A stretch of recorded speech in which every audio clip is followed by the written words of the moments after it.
Hỡi những game thiện lành, anh em nào có nhu cầu nạp SC Point hoặc Starpack liên hệ ngay Zalo 0886 236 690, đảm bảo uy tín, an toàn và giá siêu siêu rẻ. Hello, xin anh em. Chào mừng anh em đến với gà FC Mobile và tất nhiên rồi, mình là Gà đây. Và như đã hứa với anh em ở video hôm qua thì hôm nay mình sẽ review cho anh em con hàng là Diego Costa, một con hàng GK mà anh em hoàn toàn có thể exchange được thông qua cái gói exchange này. Thì về cơ bản con hàng này mình thấy cũng chưa có quá nhiều điều nổi bật, nó có khả năng phản xạ cũng khá là ok. Còn ngoài ra tất cả các phần khác thì ở mức gọi là tạm ổn thôi. Và con hàng này của mình thì mình cũng đã nâng lên rank là màu xanh lá, thì hy vọng rằng con hàng này sẽ thể hiện tốt. Và ngoài ra thì trong quá trình mà đấu với các đối thủ của mình cũng sẽ test qua một vài con hàng của đối thủ như là thủ môn Van der Sar, thủ môn Yasin, ngoài ra có thêm con hàng Neuer và con hàng Kobel. Ok, vậy thì con hàng Diego Costa này sẽ thể hiện như thế nào và chúng ta có nên exchange và nên sử dụng hay không thì anh em hãy bắt đầu về cùng Gà nhé. Và trước khi bắt đầu video này, anh em ủng hộ Gà bằng cách chỉ cho Gà một like, một đăng ký kênh nhé. Ok, chúng ta cùng bắt đầu thôi.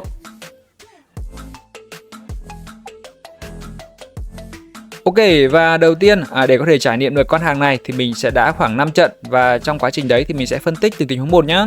Và chúng ta cùng đến với trận đấu đầu tiên. Trận đấu này thì đội bạn cũng sử dụng một con hàng là con hàng Diego Costa, tương tự như cái thẻ của mình. Ui, quả tình huống này là một tình huống phải nói là khá là hài hước khi mà một tình huống không có quá nhiều điểm khó khăn. Tuy nhiên con hàng Costa này lại có một tình huống đỡ bóng mà nảy ra ngoài. Cũng may là con hàng Eusebio của mình sút nó khá là tù, nếu không thì đây là biếu cho đội bạn một bàn thắng rồi. Nói chung là con hàng này đã bị trừ một điểm ở cái tình huống này.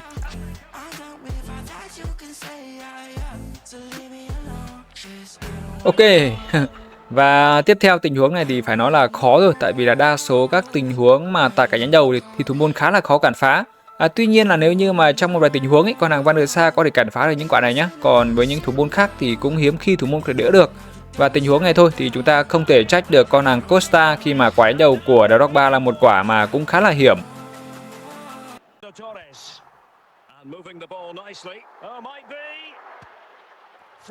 Vâng, ở tình huống này thì sao? Tình huống này thì thực sự thì cú rê bóng của con hàng Bellingham phải nói quá chất lượng, một pha rê bóng cực kỳ dẻo luôn. Thì bất kỳ con thủ môn nào cũng sẽ bị dứt điểm thôi. Tuy nhiên thì trong cái pha này thì nếu như là con hàng Neuer nhá, con hàng Neuer thì có cái one to one khá là tốt, thì có một vài tình huống con hàng Neuer của bản UCL có thể đỡ được tình huống này. Còn pha này thì thực sự cũng khá là khó cho con hàng Costa trong tình huống này.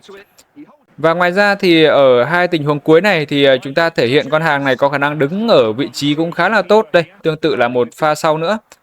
Pha này thì con hàng này băng ra cũng khá là ổn, thì hạn chế được pha lốp bóng của cầu thủ là Eusebio. Thì về cơ bản trong trận đấu đầu tiên này thì hai con hàng của mình và của cả đội bạn thì đều thể hiện ở mức tạm ổn thôi, ở mức tròn vai, nó chưa có quá nhiều điều nổi bật anh em ạ. Và chúng ta cùng chuyển qua trận đấu tiếp theo nhé. Và tiếp theo ở trận đấu thứ hai này thì đội bạn sử dụng con hàng là Kobel, còn mình thì tất nhiên là vẫn là con hàng Costa. Và ở tình huống đầu tiên này thì đây, một tình huống mà sút thực ra thì cũng không quá hiểm đâu. Tuy nhiên con hàng Costa này bay người khá là chậm, cũng không thể cản phá được cái bàn này, nên là nói chung là bàn này thì mình cũng không biết là có khó hay không, nhưng mà mình vẫn mong chờ con hàng này có thể cản phá được trong cái pha cứa lòng này của Zidane. Và tiếp theo thì sẽ đến lượt con hàng Kobel trổ tài ở một pha mà sút cực kỳ căng của Eusebio. Và con này thì thực sự con hàng Kobel cũng không thể cản phá được một cú dứt điểm cực kỳ căng của Eusebio. Và anh em nào đang sử dụng con hàng Kobel không thì bình thường những tình huống này có ghi bàn được không thì hãy cùng chia sẻ dưới phần comment nhé. Tiếp theo nữa thì lại một pha mà pha này thì thực sự là khó, khi mà con hàng Bellingham mà cứa lòng thì rất ít thủ môn có thể cản phá được. Thực sự thì con hàng này cứa lòng cực kỳ tín nhé. Con hàng này mình trải nghiệm rất là nhiều dù là một bản free, tuy nhiên thì độ tín của những pha dứt điểm là cực kỳ ổn nhé. Chỉ số nó không thể hiện quá nhiều đâu anh em ạ. Và tiếp theo nữa là một pha băng xuống cực kỳ hay của con hàng Torres ở trong tình huống này, và em có thể thấy là tiếp tục lại là Bellingham. Thực sự Bellingham là hung thần của tất cả các thủ môn anh em ạ. Con hàng này nó chạy chỗ và nó là cực kỳ ổn luôn. Thực sự là một thẻ free mà đáng tiền. Tuy nhiên khác với con hàng Haaland thì con hàng này thể hiện khá là ngon. Còn con hàng Haaland của mình thì mặc dù cũng nhận được free nhưng mà đang để cho ở dự bị rồi anh em ạ. Ok, và trong trận đấu này thì con hàng Costa của mình cũng chỉ thể hiện được một pha cản phá và không thành công. Còn con hàng Kobel này thì cũng đã bị thủng lưới lên đến 3 bàn.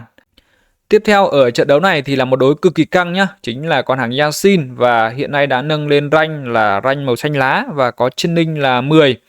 Và con hàng Yasin này không biết sẽ thể hiện như nào trong trận đấu này, và tương tự thì mình vẫn sử dụng con hàng là Costa thôi, tại vì đang review hôm nay là Spotlight đều sử dụng cho con hàng Costa nhé. Ok, và chúng ta sẽ cùng trải nghiệm con hàng Yasin và Costa trong cái trận đấu này.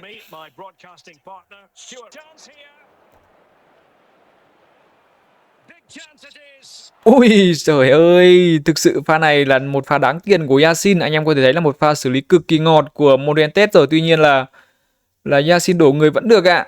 Thực sự luôn. Quả này ảo thật đấy. Cộng 10 cho Yasin quả này luôn anh em ạ. Thực sự và pha này thì phải nói là con Yasin này vừa đổ người tốt mà vừa chọn chỗ cũng đẹp đi. Chọn chỗ cũng khá là ổn. Và tình huống này thì Biao rồi, lại cụ Biao rồi. Cụ Biao đây rồi. Ginola, trời ơi, quả này thì khó, tại vì thì phải nói với anh em là con hàng Ginola là một trong những con hàng LM ngon nhất tại thời điểm hiện tại trong game. Có thân hình cực kỳ to nhá, con này có tốc độ tốt, ngoài ra chân 5 năm cộng với khả năng dứt điểm cứa lòng thì cực kỳ ngon nước luôn. Thì tình huống này không thể trách Yasin được, tại vì là cái góc nó quá rộng, với cả là tình huống này thì bất kỳ thủ môn nào cũng sẽ bị ghi bàn trong tình huống này thôi. Đây, một pha mà chạy chỗ và dứt điểm cực kỳ ngọt của Ginola. Anh em nào mà cần LM thì xúc luôn con hàng Ginola nhé. Thực sự giá cũng chỉ tầm khoảng 7 triệu coin thôi. Và tình huống này thì cộng 1 điểm cho Costa anh em ơi. Trời ơi. Trời ơi. Được của nó anh em ơi. Pha này thực sự thì trải nghiệm từ đầu trận đến giờ thì mình thấy pha này là một pha mà đáng tiền nhất của con hàng Costa. Và con hàng Costa này tiền thì cũng chỉ rơi tầm khoảng 1 triệu coin thôi. Thì đáng tiền 1 triệu coin nhá. Đây. Một pha đáng 1 triệu coin. Pha này trừ một lông luôn anh em ạ. Trừ một lông của Costa luôn. Tiếp theo là Eusebio. Eusebio đối mặt với Yasin và Yasin là người chiến thắng. Trời, ảo thật. Thực sự quả này thì mình cũng phải nói là quả này mình dứt điểm cũng khá là hiền, nhưng mà con hàng Yasin thì chọn vị trí cũng khá là tốt. Bình thường những pha như này thì nếu như sút sệt thì tỷ lệ vào sẽ cao hơn, nhưng mình thì hay sút bổng, hơi nhầm. Tuy nhiên thì thôi, Yasin đỡ được thì sẽ cộng điểm cho Yasin nhá. Tiếp theo pha này là sao? Ui, pha này thì quá khó rồi. Pha này thì khả năng điều khiển hậu vệ của mình quá tù, nên là cho con hàng Costa đối mặt với Haaland thì thôi, trận đấu này thì kết thúc. Nói chung trận đấu này thì con hàng Costa cũng đã được thể hiện cũng khá là ngon nhé. Ngoài ra con hàng Yasin thì cũng thể hiện mình là một trong những top thủ môn ngon nhất tại điểm hiện tại, khi mà cản phá được một vài tình huống, đặc biệt là các tình huống đổ người ở đầu trận nhé. Cái tình huống đấy thì phải nói là khó, và con hàng Yasin thực sự là ngon hơn. Còn con hàng Costa trận đấu này thì cũng được khi mà có một tình huống cản phá, nhưng mà chúng ta cần phải chờ đợi ở các trận đấu tiếp theo để xem nó có ngon hay không nhé. Ok, và ở trận đấu này thì mình sẽ test con hàng Neuer, một cầu thủ mà hiện nay khá là hợp game meta. Tuy nhiên thì với những cái thẻ sự kiện như này thì mình nghĩ là sẽ out meta sớm thôi, nhưng mà thời điểm hiện tại nó cũng khá là ngon. Và tất nhiên thì mình vẫn sử dụng con hàng Costa thôi, tại vì Spotlight hôm nay của Costa tất anh em ạ. Và chúng ta cùng đến tình huống đầu tiên. Steven Gerrard, trời ơi, quả này thì hết được chấm anh em ạ. Thực sự thì cái thẻ Gerrard này mình thấy nó có một điều gì nó tương tự như con hàng Bellingham. Khi mà chỉ số thì không được quá ngon, nhưng mà những pha cứa lòng của con hàng Gerrard, bây giờ những pha ngoặt từ cánh vào, mình đã sử dụng con hàng Gerrard ở vị trí là tiền vệ cánh phải khá là nhiều, thì những tình huống cứa lòng như này thì là một thương hiệu của Gerrard rồi anh em ạ. Anh em có thể thấy tình huống này thực sự ổn nhá. Đây, con hàng Gerrard này vẫn là một trong những top CM tại điểm hiện tại, một con hàng mà anh em mang từ cái phiên bản trước sang. Và tiếp theo chúng ta cùng đến với tình huống này, tình huống thứ hai. Vẫn tiếp tục là Gerrard. Pha này thì sút mạnh của anh em ạ. Thực sự pha này chạy chỗ khá là hay, nhưng mà sút lên trời. Và 1 điểm cho Neuer anh em ơi. Quả này thì Neuer cản phá khá là hay nhá.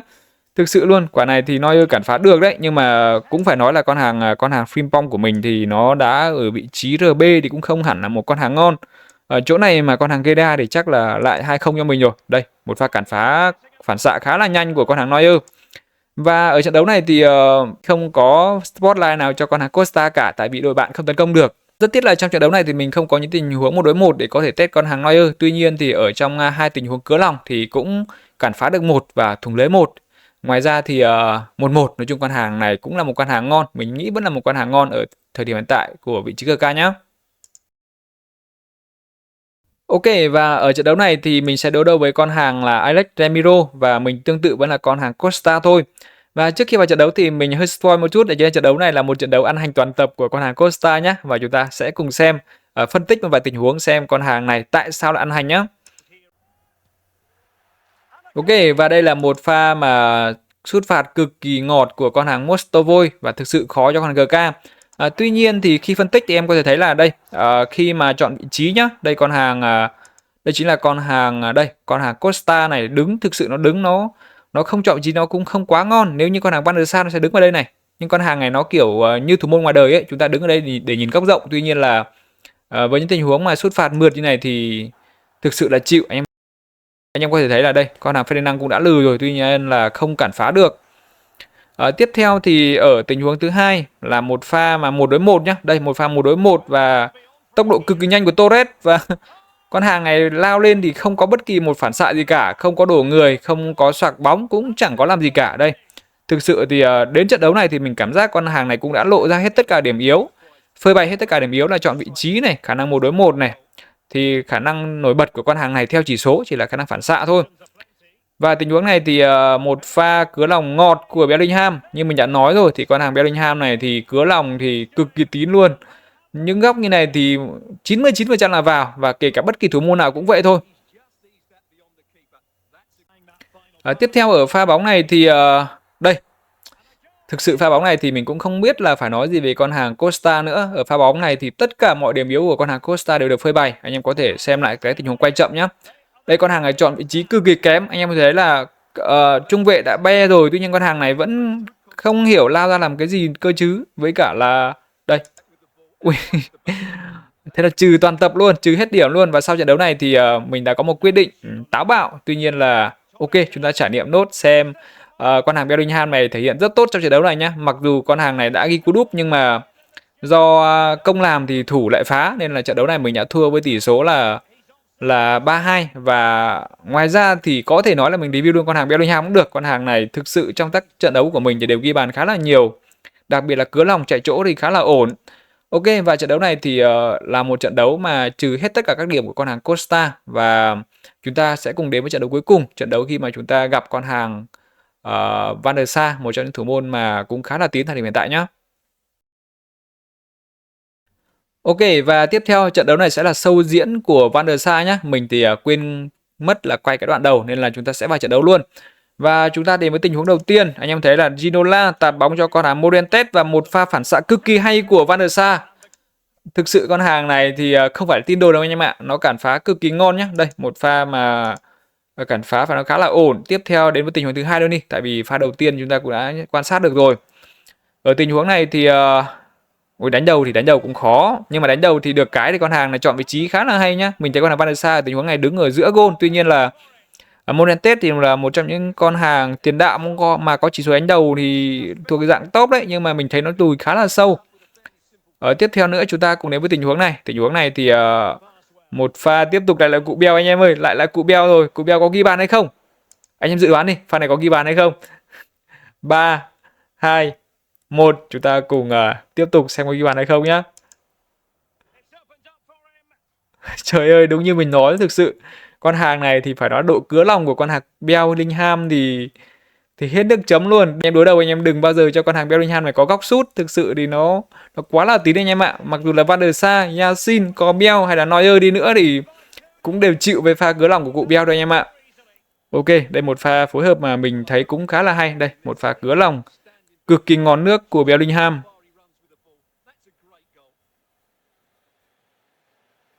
Và sau pha cứa lòng này thì đội bạn cũng đã thoát trận đấu rồi, tại vì là ức chế quá. Sử dụng đội hình cũng khá là ngon, tuy nhiên là ngay phút thứ 65 đã thua 2 bàn. Và khi mà đội bạn thoát thì mình cũng thoát thôi. Trận đấu của mình kết thúc tại đây và chúng ta cùng đi với quyết định xem con hàng Costa có nên sử dụng và có ngon hay không nhé. Ok, và sau khi trải nghiệm tầm khoảng chục trận thì đây là quyết định của mình nhá. Anh em có thấy là mình sẽ tiếp tục đặt niềm tin vào con hàng mà mình đang sử dụng từ bấy lâu nay. Đấy chính là con hàng là Peter Schmeichel. Và con hàng Peter của mình thì hiện nay cũng thể hiện khá là tốt. Thực ra nó không quá ngon đâu, tuy nhiên thể hiện cũng khá là ok.